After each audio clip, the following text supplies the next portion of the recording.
Assalamualaikum warahmatullahi wabarakatuh. Selamat siang Bu Eka, bagaimana kabarnya? Waalaikumsalam warahmatullahi wabarakatuh. Alhamdulillah baik Bu Putih. Baik ya. Ye. Oke. Terkait dengan coaching kali ini Bu Eka, Nggih. nanti kita akan melakukan proses coaching sesuai dengan jadwal ya hari ini ya jadwal kita ya. Iya, iya. Oke, sebelum melakukan proses coaching nih Bu Eka, ada sedikit yang akan saya bicarakan dulu, boleh? Iya, boleh Bu, boleh. Oke, ya nanti pada saat coaching antara coach dan juga coachee akan saya amati nggih, dan akan saya nilai sesuai dengan rubrik penilaian seperti apakah sudah sesuai dengan alur cerita atau belum, kemudian apakah Bu Eka sudah memberikan pertanyaan-pertanyaan berbobot sesuai dengan kata kunci yang disampaikan oleh coachee, dan nanti saya akan mendengarkan respon atau jawaban dari coachee-nya Bu Eka. Apakah sudah sesuai dengan pertanyaan? Nggih, Bu Eka nggih. Iya, iya. Ya, paham nggih Bu Eka nggih? Iya, iya, paham Bu Putih. Oke, untuk yang pertama Bu Eka, kompetensi apa yang ingin Bu Eka kembangkan dalam proses coaching kali ini? Kalau bicara kompetensi yang ingin dikembangkan, tentu saya pengen mengembangkan ketiga kompetensi yang memang harus ada pada saat coaching, yaitu presence atau kehadiran, kemudian mendengarkan aktif, sama mengajukan pertanyaan berbobot. Oke. Baik, jadi Bu Eka ingin mengembangkan tiga kompetensi inti itu nggih. Iya, betul. Nah, terdiri dari kehadiran penuh atau present, kemudian yang kedua ada mendengarkan aktif, dan satu lagi tadi mengajukan pertanyaan yang berbobot. Iya, Nah, betul. dan satu lagi mungkin apa ya? Kira-kira dari ketiganya yang lebih spesifik menurut Bu Eka yang mana Bu Eka? Kalau dari ketiganya itu yang lebih spesifik yang pengen dikembangkan itu ada di mengajukan pertanyaan berbobot, karena itu yang menurut saya paling menantang ya buat saya. Jadi ada satu tadi ya pertanyaan berbobot nggih. Oke. Oke. Nah, kira-kira untuk indikator pencapaiannya apa saja, Bu? Kalau indikator pencapaian dari pertanyaan berbobot tadi ya, saya rasa saya itu akan dikatakan berhasil kalau bisa membuat coach itu menjawab pertanyaan yang dapat menjelaskan situasi dia ada pada kondisi yang bagaimana, sehingga membuat pada akhirnya si coach sendiri itu bisa menemukan solusi dari permasalahan yang sedang dia hadapi, karena dia sudah tanpa sadar nih menjelaskan kondisi yang sedang dia alami, begitu. Oke, ya, baik. Jadi Bu Eka, indikator ketercapaiannya pada saat coach sudah menemukan sendiri solusi ya ini ya. Iya, betul, betul. Nah, menemukan sendiri solusi atas permasalahannya. Nah, baik Bu Eka, terima kasih atas jawaban-jawabannya. Silahkan Bu Eka nanti bisa melakukan proses coaching dengan sebaik mungkin, dan nanti setelah proses coaching tersebut selesai kita kembali akan mengobrol lagi ya Bu Eka. Oke, ya. Terima kasih Bu Putih. Oke, silakan Bu Eka, silakan untuk melaksanakan proses coachingnya. Terima kasih. Assalamualaikum warahmatullahi wabarakatuh. Waalaikumsalam warahmatullahi wabarakatuh.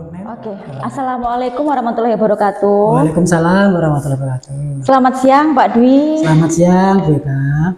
Gimana nih kabarnya hari ini? Alhamdulillah selalu baik, semoga selalu baik juga selamanya Bu Eka. Oke, di siang hari ini kira-kira Pak Dwi ingin ngobrolin tentang apa ini ya? Gini Pak Bu Eka ya, ini terkait ya kalau kesah saya di kelas kalau waktu pembelajaran Bu Eka. Kalau kesah ya gimana? Begini, kalau di jam pertama, pembelajaran di jam pertama itu saya pikir saya bisa mengendalikan anak-anak dengan baik, anak-anak juga antusias dengan pembelajaran saya gitu ya.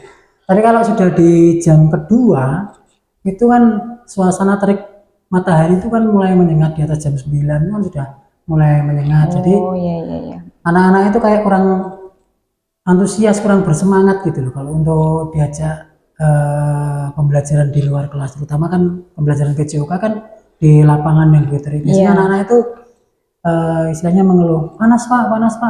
Jadi kayak pembelajaran itu kurang kondisif, beda seperti yang di jam pertama gitu loh. Oke. Oke, jadi tujuannya Pak Dwi adalah untuk bercerita tentang keluh kesah pembelajaran PJOK yang ternyata kalau jam 9 itu panas banget ya. Terus tujuan akhir yang pengen Pak Dwi dapatkan setelah nanti kita ngobrol itu apa? Ya, yang pengen saya dapatkan ya dapat solusi dari Dapat solusi dari masalah yang tersebut. tadi ya. Iya. Berarti bisa menemukan solusi untuk membuat pembelajaran PJOK bisa berjalan dengan kondusif. Iya, Oke. itu yang saya inginkan itu.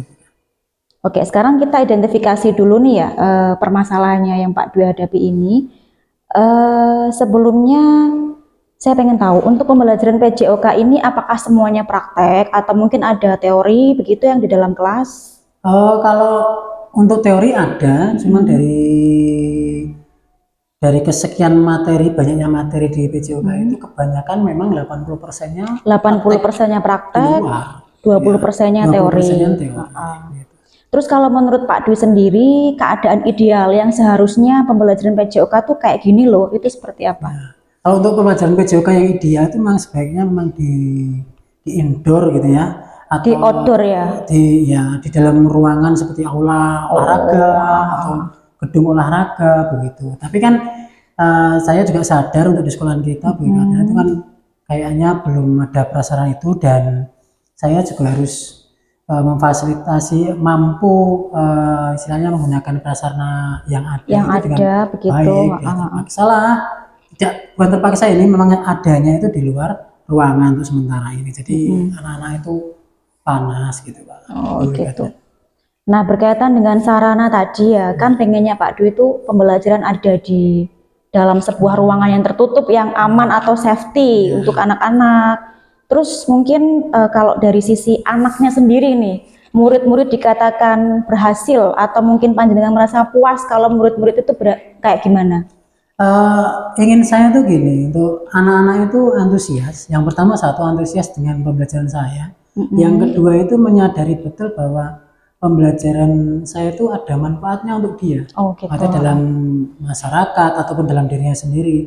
Contoh kayak permasalahan saya itu kan panas itu. Sebenarnya panas itu kalau dalam 1 minggu sekali itu malah bagus. Bagusnya itu untuk menambah imunitas tubuh kan sangat bagus sekali, apalagi anak-anak muda itu sangat butuh itu.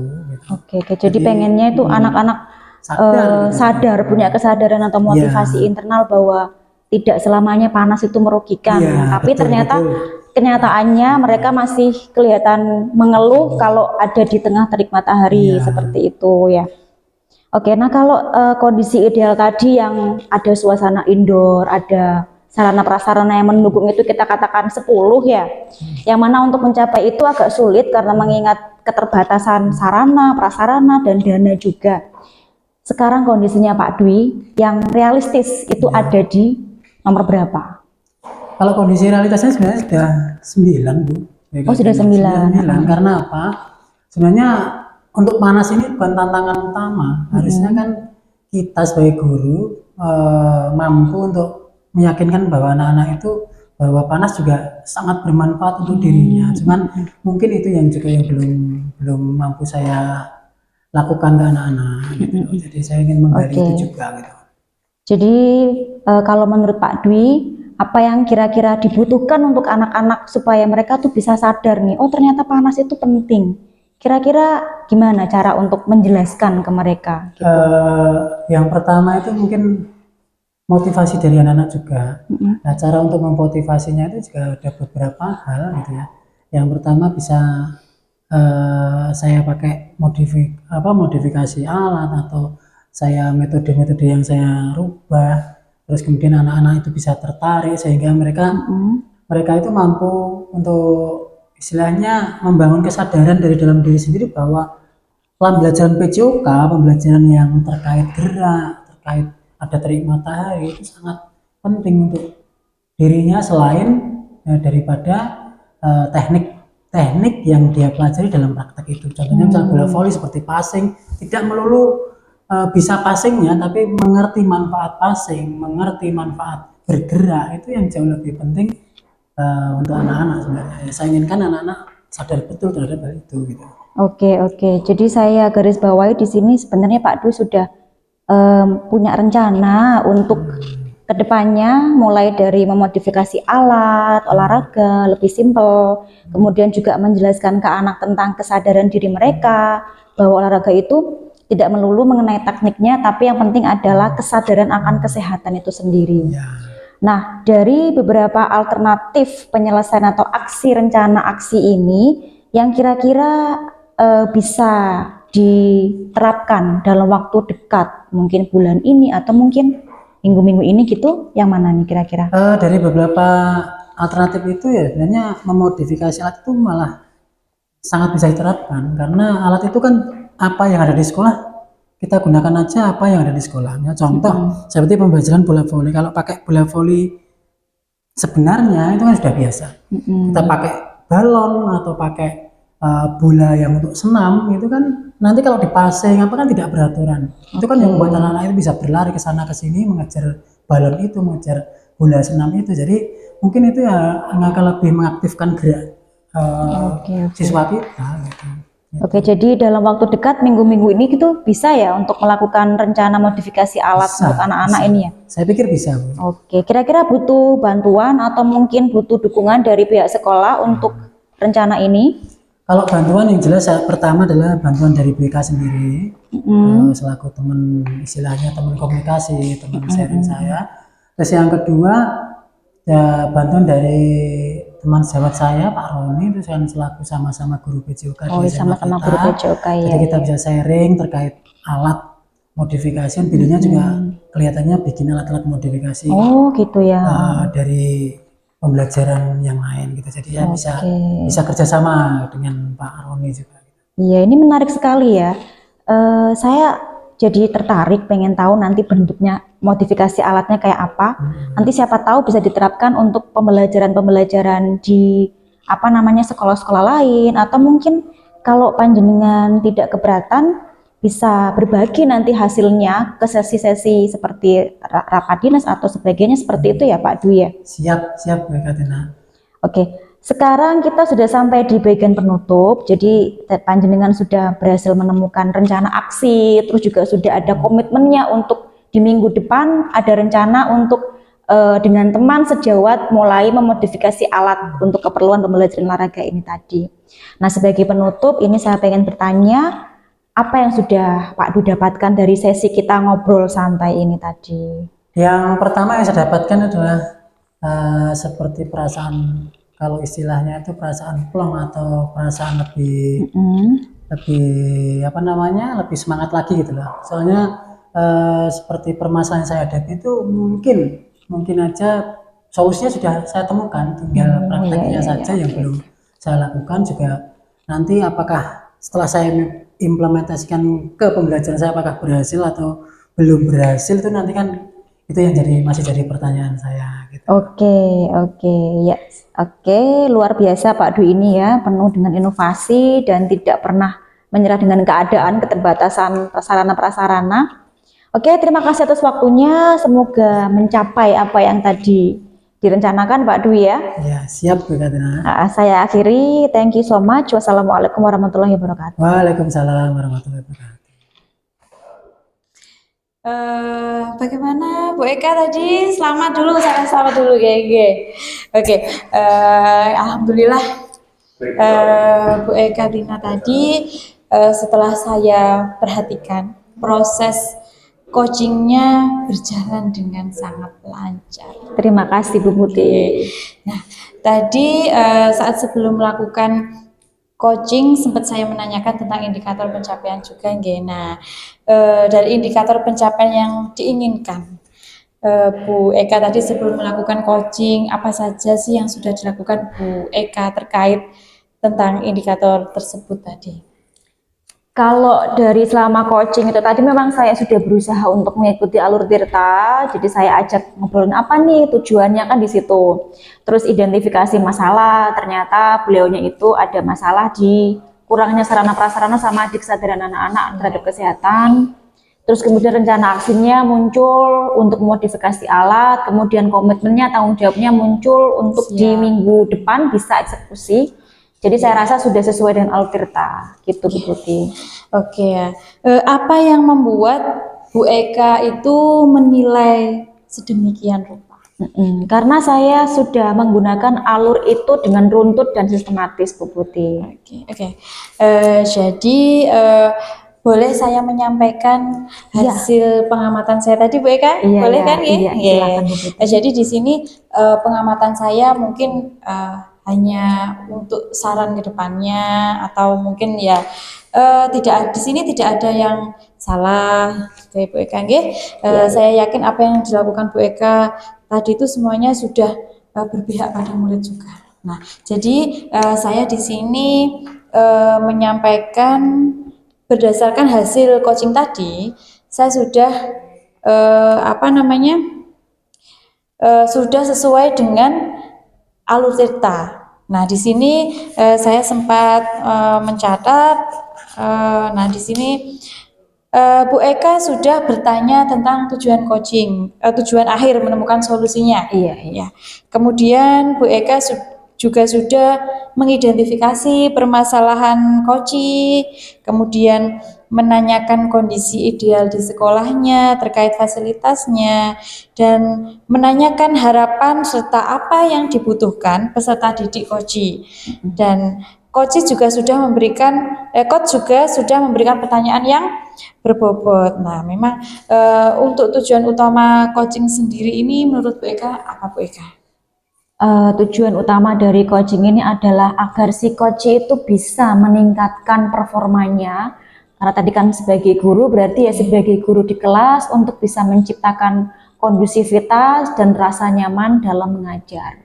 Oke, siap ya. Memang untuk tujuan utama coaching sendiri kan mengiringi atasan atau mengiringi kita menjadi lebih efektif dalam melaksanakan beberapa perubahan ya, yang seperti misalkan proses integrasi dalam merger, mampu saat ada problem, menandai permasalahan kinerja, atau saat mengembangkan kemampuan baru sebagai bagian dari program pengembangan. Nah, menurut saya sebagai supervisor tadi itu sudah bagus sekali ya Bu Eka. Bu Eka menjalankan coaching sesuai dengan alur Tirta, di mana Bu Eka ini sudah melakukan identifikasi ya. Kemudian saya mau ada pertanyaan satu lagi nih Bu Eka.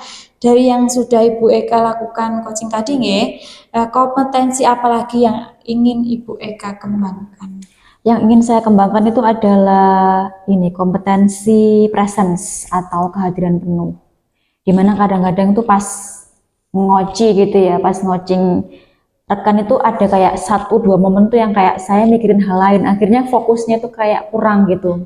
Namanya mungkin perempuan kan lebih multitasking ya, jadi untuk fokusnya itu kadang-kadang kurang. Jadi saya pengen nextnya bisa lebih meningkatkan presence atau kehadiran penuh. Gitu. Jadi itu termasuk rencana tindakan ke depannya, iya, Selain itu apa lagi Bu Eka? Selain itu saya juga pengen ini, yang susah itu adalah bebas dari asumsi. Kita kan sebagai coach itu harus sebisa mungkin tidak memberikan saran kepada coach, tapi membiarkan dia menemukan sendiri apa solusi dari permasalahannya. Tapi kadangkala coach itu kan ada yang masih belum muncul solusi. Nah, untuk mengiring ke situ itu ada kayak keinginan refleks untuk gini loh harusnya gitu, Putih. Jadi pengen mengembangkan di situ. Luar biasa sekali ya Bu Eka ini ya. Jadi kan Bu Eka tadi menggiring coachingnya untuk menemukan dan menggali informasi lebih mendalam lagi ya, agar si coach ini bisa menemukan solusinya sendiri. Betul. Luar biasa ini. Ya tadi padahal Bu Eka juga sudah menerapkan alur tadi juga nggih. Oke, udah luar biasa sekali. Di situ sudah terlihat sekali kalau Bu Eka itu sudah memberikan pertanyaan-pertanyaan yang berbobot. Karena dari saya lihat tadi respon antara coach dan coachingnya tadi sudah menyampaikan apa yang sesuai yang diharapkan. Nah, seperti itu. Tapi ini luar biasa sekali Bu Eka.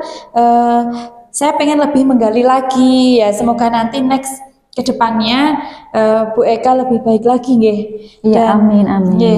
Semoga kita bisa bertemu di lain kesempatan ya Bu, dengan berbagai pengalaman lagi, dan kemudian mungkin kita bisa berkolaborasi lagi Iya. nggih, dengan rekan-rekan yang lain juga. Iya, Bu Putih. Saya cukupkan sekian dari saya Bu Eka.